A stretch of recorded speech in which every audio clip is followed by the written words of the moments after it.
કાળઝાળ ગરમી અને ધોમધતા તાપ વચ્ચે વરસાદની આગાહી, આ રાજ્યોમાં ત્રાટકશે વરસાદ.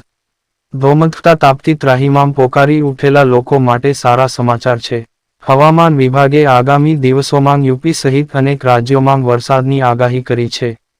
ત્યારે વરસાદને કારણે ગરમીથી થોડી રાહત મળશે.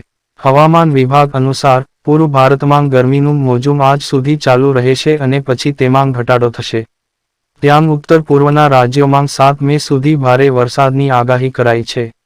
હવામાન વિભાગ અનુસાર અરુણાચલ પ્રદેશ, નાગાલેન્ડ, આસામ, મણિપુર, મેઘાલય, મિઝોરમ તેમજ ત્રિપુરામાં આગામી 7 દિવસ સુધી હળવાથી મધ્યમ વરસાદ થઈ શકે છે. આ ઉપરાંત આંધી અને વીજળીની પણ શક્યતા છે.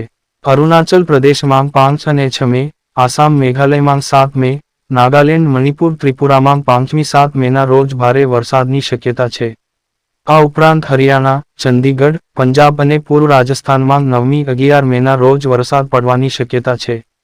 ઉત્તર પ્રદેશમાં 7મી 11 મે સુધી વરસાદની ચેતવણી જારી કરાઈ છે. યુપીમાં 5 દિવસ સુધી ભારે પવનની પણ આગાહી કરવામાં આવી છે.